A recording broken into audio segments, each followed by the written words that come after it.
Monsieur Ouattara, bonjour. Bonjour, Monsieur Bachir. De nombreux témoignages ont été diffusés ces derniers jours, une enquête de RFI, mais également des rapports d'organisations de défense des droits humains qui font état d'exactions de l'armée malienne au cours d'opérations antiterroristes. Votre réaction? Quand on parle d'exaction, je suis étonné que tous les temps, c'est l'armée malienne qui est indexée. Je pense que toujours il est plus facile d'accuser l'armée malienne. Les gens qui le font ne sont pas généralement sur le terrain. Il faut être sur le terrain pour savoir comment on peut identifier un terroriste d'un simple civil. Nous, on les a dit de nous donner l'algorithme pour pouvoir identifier avant de tirer. Les autres tirent comme nous. Mais pourquoi on trouve que c'est l'armée malienne qui fait des exactions? Human Rights Watch, organisation de défense des droits humains, parle d'au moins 71 civils tués depuis le mois de décembre et évoque des actes de torture, des exécutions sommaires, des charniers, des pillages. En 2012-2013, quand tout cela a commencé, quand le Mali a fait appel à la France avec Serval, on avait 300 villages qui étaient occupés sur 16 000. Quand Barkhane est venu, sur 9 ans, Mais là, il ne s'agit pas de Barkhane, on parle de l'armée malienne. j'en viens. Je veux dire que ce qu'on a su, que chaque année, la France donnait à peu plus d'1 milliard pour ça. Ça veut dire que c'est à peu près 2 milliards de francs CFA qui étaient dépensés pour pouvoir sécuriser le Mali.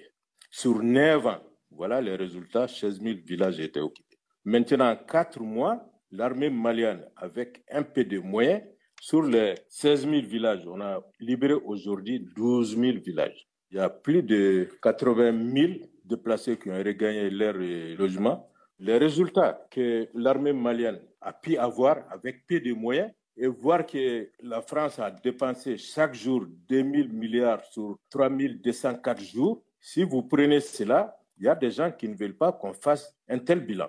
Donc pour que ce bilan ne soit pas fait, donc on essaie de noircir l'armée malienne.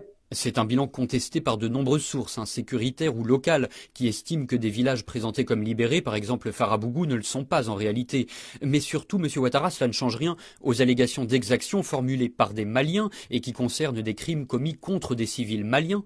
Est-ce que vous avez les noms de ces Maliens-là qui témoignent de ça? Vous savez, dans certains villages, la situation est telle que si vous donnez de l'argent à un Malien, un pauvre qui souffre, il vous dira tout ce que vous voulez. Donc pour vous, c'est un complot, une campagne de diffamation. Mais bien sûr, c'est un complot. C'est ça que je vous dis. Le succès que l'armée malienne a remporté, on ne veut pas que cela soit su. En tant que vice-président de la commission défense du CNT, la représentation nationale, est-ce que vous comptez quand même demander des éclaircissements aux autorités sur ces allégations d'exaction? Nos soldats suivent tout le temps des cours sur le respect des droits de l'homme. Aujourd'hui, la Cour de justice militaire est opérationnelle. Tout acte d'exaction rapporté, il y a les procureurs qui sont là, qui mènent des enquêtes. Et déjà, il y a eu des soldats qui ont été punis. Donc, notre justice fonctionne très bien.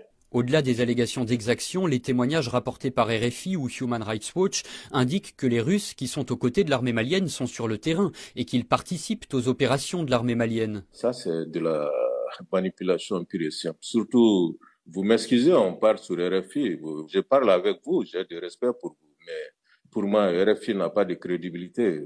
Alors, de très nombreux pays occidentaux affirment que ce sont les mercenaires du groupe Wagner qui sont déployés au Mali. Les autorités maliennes démentent et parlent d'une coopération d'État à État. Plus généralement, le gouvernement de transition n'a communiqué aucun détail sur le nombre, sur les missions de ces supplétifs russes, ni sur les éventuelles contreparties financières ou minières. Est-ce que les citoyens maliens ne méritent pas d'être davantage informés sur ces choix stratégiques et souverains? Les citoyens maliens sont bien informés de tout cela. Il n'y a pas de Wagner au Mali. Mais sur le nombre, sur le coût des combattants russes au Mali? Il n'y a pas de combattants russes au Mali. C'est ça que je vous dis. Il y a une mission militaire russe au Mali qui est là depuis longtemps.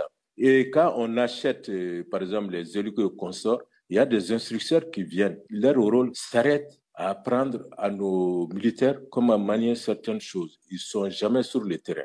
Et tous ceux qui disent qu'ils sont sur le terrain, les gens n'ont jamais montré de preuves de cela. L'attaque du camp de Mondoro au début du mois a coûté la vie à au moins 27 soldats maliens, que la terre leur soit légère. Est-ce qu'on connaît aujourd'hui le bilan définitif de cette attaque, à laquelle les FAMA ont d'ailleurs riposté? Quand nous sommes en guerre, tous les bilans sont toujours provisoires. Parce que les blessés, il y en a qui peuvent guérir, il y en a qui peuvent ne pas guérir. Mais pour le moment, le bilan qui a été publié par la DIRPA, C'est le bilan officiel, il faut s'arrêter à ça. La Mauritanie accuse l'armée malienne de crimes récurrents contre ses ressortissants. Une commission d'enquête mixte, malienne et mauritanienne, a été mise en place. Son travail a-t-il débuté? La Mauritanie n'a jamais accusé l'armée malienne. La Mauritanie a fait constater qu'on a fait croire que c'est l'armée malienne. Et aujourd'hui, on a mis une commission en place pour mener des enquêtes. Donc la Mauritanie n'a jamais accusé l'armée malienne. Ceux qui ont commis ces forfaits-là, c'est ça qu'ils voulaient, que l'armée malienne soit accusée pour mettre le Mali et la Mauritanie dos à dos. Mais malheureusement, leur plan n'a pas fonctionné. Et le travail de cette commission d'enquête, il a commencé? Mais bien sûr, c'est une commission qui vient tout juste d'être mise en place. Donc il faut leur donner le temps de ramasser les éléments de preuve et puis de donner leurs conclusions. Monsieur Ouattara, merci.